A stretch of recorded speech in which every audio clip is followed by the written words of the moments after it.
Greetings from Hawaii, everyone. No, actually, I am in Michigan still, and it is a hot and humid week. Let me tell you, there are no windows open here. I do not hear the birds chirping, and it isn't even really a good beach day. Last night, we had quite a storm in the middle of the night, which is always exciting, except that it wasn't the kind of rain that brings refreshment or cools the air down. It actually, we woke up and it was just as humid today, and it looks like we might be getting more rain soon. But what I wanted to talk about today is actually something that is the complete opposite problem. I want to show you this. You see this this is a geranium. And I got this geranium a couple years ago at a woman's event that I was a part of. And I was really proud of myself for the fact that I had kept it alive and even had it blooming in the middle of the winter. You know, that was a big surprise. But while I was away in California earlier this year, for 4 months, this geranium did not receive any water at all. And I had pretty much come to terms with the fact that a lot of my plants might have died, but this one I particularly thought for sure would not survive that. So imagine my surprise when I got home and saw a sign of life there. And now look at it. It's actually blooming these beautiful, gorgeous flowers. And I really believe this is just the beginning of what this plant is going to do. And it's going to come back. You see all those beautiful green leaves. It is alive. And it got me thinking as I was looking at this today, I thought, you know, this is the interesting thing. Drought does not necessarily mean death. Drought does not necessarily equal destruction. That drought is sometimes just a season, a difficult season, but just a season of life that it makes us feel sometimes like we're dying. It makes us feel sometimes like there's no hope. But then, look, things are restored and renewed and you flourish once again.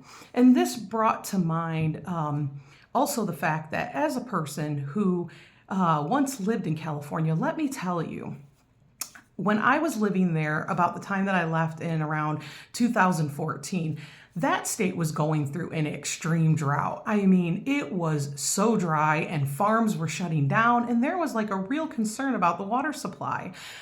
But when I came back last year, before the hills were brown and everything was just like dead. But when I came back last year, it was the complete opposite. It was green and flourishing and wildflowers everywhere. It was like a garden everywhere you looked. It was so gorgeous. And you know what? During that time of drought, that was a difficult time for the people living there. There was a lot of things to be concerned about and how it would even affect, you know, the agriculture and how that would affect finances and people's personal use of water and their own yards and different things that were going on.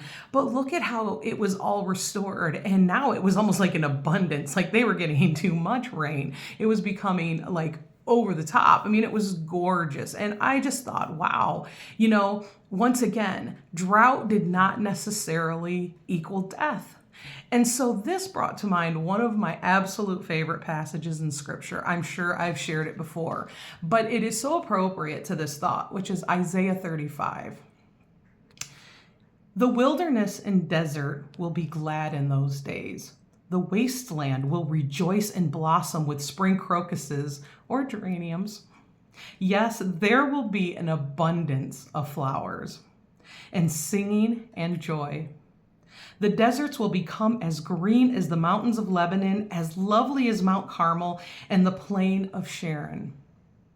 There the Lord will display his glory, the splendor of our God. With this news, strengthen those who have tired hands and encourage those who have weak knees. Say to those with fearful hearts, be strong and do not fear. For your God is coming to destroy your enemies. He is coming to save you. And when he comes, he will open the eyes of the blind and unplug the ears of the deaf. The lame will leap like a deer, and those who cannot speak will sing for joy. Springs will gush forth in the wilderness, and streams will water the wasteland. The parched ground will become a pool, and springs of water will satisfy the thirsty land. Marsh grass and reeds and rushes will flourish where desert jackals once lived. and a great road will go through that once deserted land. It will be named the highway of holiness. Evil-minded people will never travel it. It will be only for those who walk in God's ways, and fools will never walk there. Lions will not lurk along its course, nor any other ferocious beasts. There will be no other dangers. Only the redeemed will walk on it. Those who have been ransomed by the Lord will return. They will enter Jerusalem singing, crowned with everlasting joy. Sorrow and mourning will disappear, and they will be filled with joy and gladness. Now that is such an incredible hope that we have for the future, that God is promising to take a time of drought, this broken world, and restore it to incredible beauty and safety. I think it's interesting to think of a world where there is no wicked person who will travel that road, that we won't have to worry about, jackals and lions being on the road to attack. I mean, we live in a world where danger is around every corner, and it's hard to even know who to trust, but we're not going to have that problem, because only the righteous, only the holy will travel there. It will only be for those who walk in God's ways, and we know that God's ways are always prosperous. Now, this is especially, I hope, encouraging to those who have tired hands, those who have weak knees, and those who have fearful hearts, because so many of us go through these difficult seasons of life where we feel like we're not going to make it through this drought. And we wonder if we're going to be rescued. And the Lord promises a future full of beauty and hope and joy and singing. And I think that's what we have to look forward to. And so I just wanted to encourage you with that word today, especially if you are going through a difficult season. Do not let your heart be troubled.